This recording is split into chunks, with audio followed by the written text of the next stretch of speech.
Hello students. आज के इस वीडियो में हम यूनिट 5 के फर्स्ट टॉपिक पर चर्चा करेंगे। आज से हम यूनिट 5 मतलब हमारी जो बुक है उसका लास्ट यूनिट पढ़ रहे हैं। यूनिट 5 में हम लीनियर ट्रांसफॉर्मेशन और इससे रिलेटेड जो हमारे कुछ गुणधर्म रहेंगे उसका अध्ययन करेंगे। तो सबसे पहले हम लेते हैं लीनियर ट्रांसफॉर्मेशन होता क्या है, इसकी डेफिनेशन क्या है। लेते हैं लीनियर ट्रांसफॉर्मेशन, जिसको रैखिक रूपांतरण कहते हैं। रैखिक रूपांतरण या प्रतिचित्रण या समाकृतिकता क्या होती है, इसको हम देखते हैं। माना कि यूएफ तथा वीएफ दो सदिश समष्टि हैं, तब प्रतिचित्रण माना कि यूएफ तथा वीएफ दो सदिश समष्टि, सेम भी ले सकते हैं, अलग अलग भी ले सकते हैं, वी1 वी2 भी कर सकते हैं। यूएफ तथा वीएफ दो सदिश समष्टियां हैं, तब प्रतिचित्रण मतलब कोई भी एक मैपिंग होगी, प्रतिचित्रण एफ फाई कुछ भी ले सकते हैं। यूएफ से वीएफ पर एक सदिश समष्टि, यूएफ से वीएफ पर एक प्रतिचित्रण है। सदिश सदिश समष्टि यूएफ से वीएफ पर एक समाकृतिकता या रैखिक प्रतिचित्रण कहलाता है। यदि फर्स्ट केस, यदि यू और वी हम लेंगे कैपिटल यू से, ठीक, उस उनके संयोजन जो होता है उसकी इमेज जो है वो इमेजेज का संयोजन हो, या यदि हम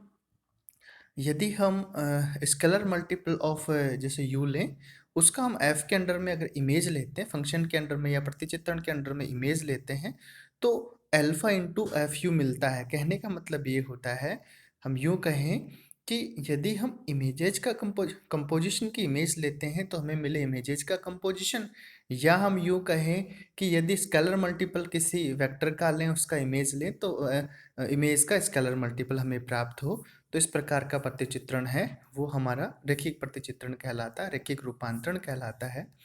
यदि मान लीजिए अगर इसको हम शॉर्ट में समझना चाहें तो सदिश समष्टि कैपिटल यू से अगर यू और वी हम दो एलिमेंट लें, वेक्टर लें, और उनका हम स्केलर प्रोडक्ट कर लें अल्फा और बीटा से, और उसका अगर हम इमेज लें फंक्शन के अंडर में, यहाँ हम बोलेंगे प्रतिचित्रण के अंतर्गत।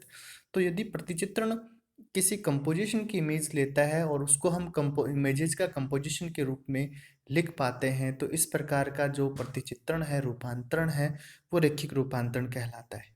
ठीक है, ये मुख्य बात है रैखिक रूपांतरण की। फर्स्ट, रैखिक रूपांतरण एफ रैखिक रूपांतरण होता है क्योंकि वह सदिश समष्टि यूएफ के सभी रैखिक संबंधों को वीएफ में प्रतिरक्षित करता है, अर्थात प्रिजर्व करता है, और वीएफ में रैखिक संबंध देता है। देखो क्या है, इसको हम समझते हैं। एक्चुअल में सीधा सा है कि रैखिक रूपांतरण पे अगर हम बात करें तो जो रैखिक रूपांतरण है वो साधारणतः एक मैपिंग है, एक फंक्शन है, हम यूँ कहें एक मैपिंग है जो एक सदिश समष्टि से दूसरे सदिश समष्टि में क्या करती हैं, प्रतिबिंब को प्रतिचित्रित करती हैं। अब यहाँ पर हमें एक विशेष प्रकार के गुणधर्म का पालन करना होता है। यहाँ क्या होता है कि जैसे फंक्शन, जैसे एक सदिश समष्टि, जैसे यहाँ पे u ले रखा है, तो u के दो अवयवों का जो कंपोजिशन है यहाँ पे जोड़ ले रखा है, संक्रिया ले रखी है, u की संक्रिया ले रखी है। अवयवों का जो कंपोजिशन है उसकी इमेज जो है वो v में मिल रही है, लेकिन वो कैसे मिल रही है कि इमेजेस का कंपोजिशन मिल रही है। या हम यूँ कहें कि यदि हम यू के किसी अवयव को अधिश से गुणा करके उसकी इमेज लेते हैं, उसका प्रतिबिंब लेते हैं, तो वो वी में मिलता है, लेकिन किस फॉर्म में मिलता है, प्रतिबिंब को उस अधिश से गुणा करने पे जो प्राप्त होता है इस प्रकार का मिलता हो। या शॉर्टकट में हम इस प्रकार से कर सकते हैं कि हम एक लीनियर कॉम्बिनेशन ले सकते हैं यू और U1 U2 का अल्फा बीटा के साथ, और उस पूरे कंपोजिशन का अगर हम प्रतिचित्रण लेते हैं, रूपांतरण लेते हैं, वो रूपांतरण जो है वो रूपांतरण आपको इस प्रकार से मिले, alpha f of u plus beta f of v की फॉर्म में, जहाँ अल्फा बीटा है और U1 U2 है वो आपके वी से हो, और alpha one alpha two field से हो, क्षेत्र अल्फा और बीटा फील्ड से हो। तो ऐसे केसेस में हम यूँ कहें कि हमारा जो प्रतिचित्रण है वो क्या होगा, रैखिक रूपांतरण होगा, रैखिक प्रतिचित्रण होगा। ठीक है, अब रैखिक प्रतिचित्रण क्या करता है, इजी वे में हम नोट से समझते हैं कि रैखिक प्रतिचित्रण वह सदिश वह रैखिक प्रतिचित्रण वह प्रतिचित्रण होता है या रूपांतरण होता है क्योंकि वह सदिश समष्टि V के सभी अवयवों के रैखिक संबंध को वी में प्रिजर्व करता है। ध्यान दीजिए, रेखिक प्रतिचित्रण है तो यू के सभी रेखिक संबंधों को वी में प्रिजर्व करता है, ठीक है ना, इस वजह से उसको रेखिक रूपांतरण कहते हैं। अब इसमें लेते हैं लीनियर ऑपरेटर। लीनियर ऑपरेटर रेखिक संकारक क्या है? यदि यूएफ एक सदिश समष्टि है तो रेखिक प्रतिचित्रण एफ वी एफ से वी एफ में है, वी एफ से सेम में ही है, तो इस रेखिक प्रतिचित्रण को हम रेखिक संकारक कहते हैं। कहने का मतलब सिंपल सा है, यदि हमारा रूपांतरण एक ही प्रकार की सदिश समष्टि से उसी प्रकार की सदिश समष्टि में हो या समान सदिश समष्टि में होता है, तो उस केस में उस रेखिक रूपांतरण को हम रेखिक संकारक कहते हैं, ठीक है। इसको हम, जैसे कि हम रेखिक रूपांतरण पर बात करें तो रेखिक रूपांतरण में वही है, यू की जगह हम समान सदिश समष्टि यह हमारे ले रहे हैं इस नोटेशंस में, वी एफ से वी एफ पर, वी से वी पर एक रेखिक रूपांतरण रेखिक संकारक कहलाता है यदि वह रेखिक रूपांतरण की सभी कंडीशन को सेटिस्फाई करे। जैसे यहाँ पर हमने लिया अल्फा बीटा जो अदिश लिए सदिश क्षेत्र एफ से, तथा यू और वी जो हैं वो हमने सदिश लिए हैं, और अब उसका हम एक रेखिक वो बना रहे हैं, एक alpha u plus beta V का एक फॉर्म बना रहे हैं, और फिर उसका हम एफ के अंडर में अगर प्रतिचित्रण लें तो जैसे रेखिक रूपांतरण देता है वैसे ही दे तो हम बोलते हैं कि एक रेखिक संकारक है। रेखिक संकारक रेखिक रूपांतरण ही होता है, बस सदिश समष्टि समान होती है, यूं समझे हम सिंपल सा। नेक्स्ट में हम बात करते हैं रेखिक फलनक या लीनियर फंक्शनल हम उस पर बात करें, रेखिक फलनक या लीनियर फंक्शनल। रेखिक फलनक या लीनियर फंक्शनल होते क्या है? रेखिक फलनक या रेखिक हम लीनियर फंक्शनल बोल रहे हैं तो उसमें होता क्या है कि वही होता है कि एक सदिश समष्टि से दूसरी सदिश समष्टि पर हम रेखिक रूपांतरण को परिभाषित करते हैं। यदि हम एक और सदिश समष्टि लेते हैं तथा दूसरी ओर क्षेत्र जो कि अपने आप में एक सदिश समष्टि होता है, उस पे हम अगर एक रूपांतरण को परिभाषित करें तो वह रूपांतरण क्या कहलाएगा? फलनक कहलाएगा। फिर से ध्यान देते हैं, मान लीजिए कि U एक सदिश समष्टि है क्षेत्र F पर, तथा प्रत्येक क्षेत्र अपने आप पर एक सदिश समष्टि होता है, तो U से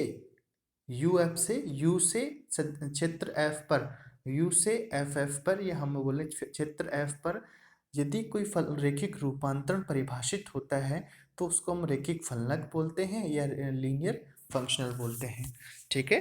तो हमें यहाँ ये ध्यान देना है कि कोई भी क्षेत्र होता है वो अपने आप एक सदिश समष्टि होता है, तो यहाँ अगर कोई सदिश समष्टि U क्षेत्र F पर एक सदिश समष्टि है तो U से F पर एक परिभाषित रेखिक रूपांतरण रेखिक फलनक कहलाते हैं। सिंपल सा हम इसको यूँ समझ सकते हैं, जो कि काफ़ी आसान रहेगा हमारे समझने के लिए।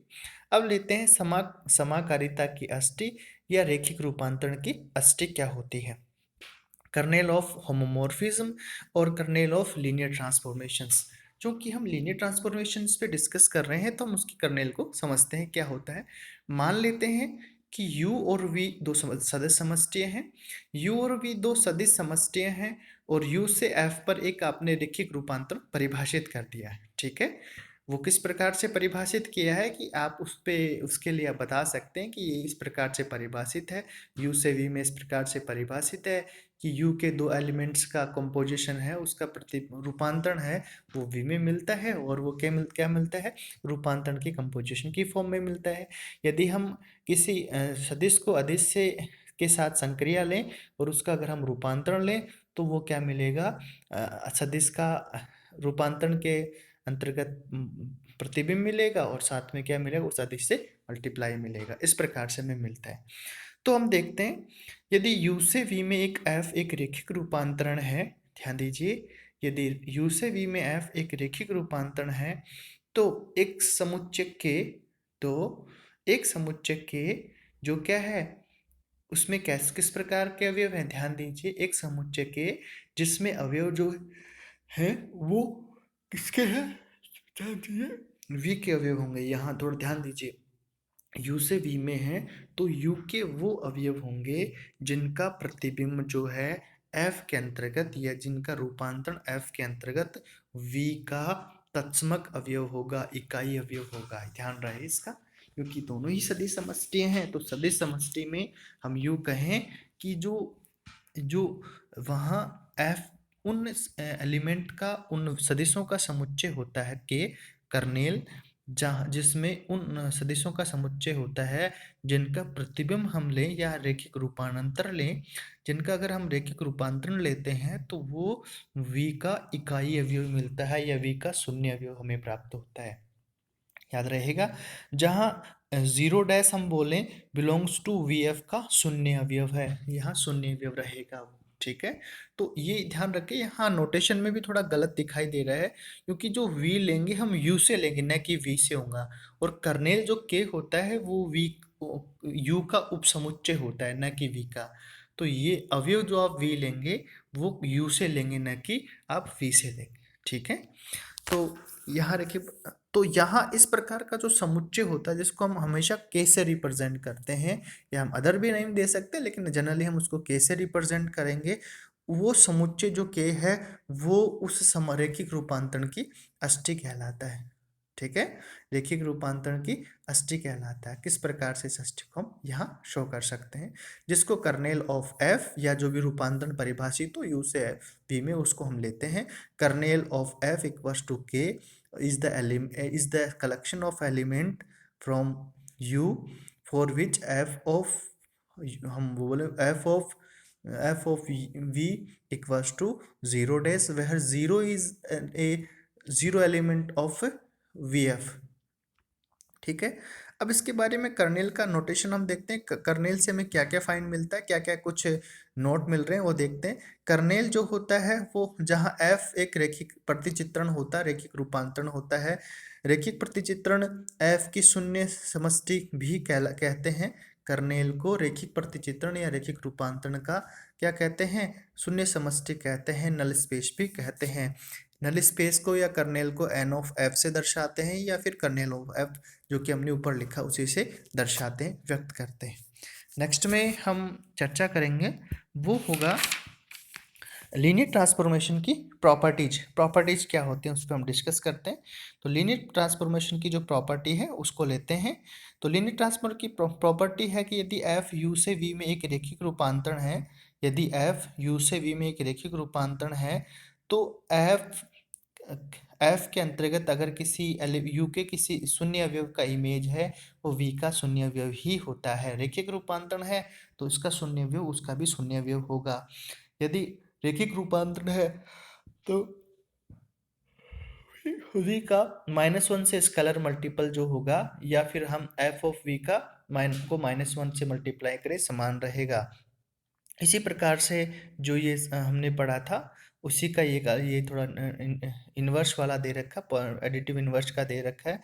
v1 माइनस v2 हो तो f of v1 minus f of v2 हो जाता है। ये एक ऑपरेशन पे डिपेंड करता है कि किस प्रकार से ऑपरेशन हम ऑपरेट करते हैं। तो ये तो जनरल कंडीशन है, जनरल प्रॉपर्टी हम समझते भी हैं इस प्रकार से होता है।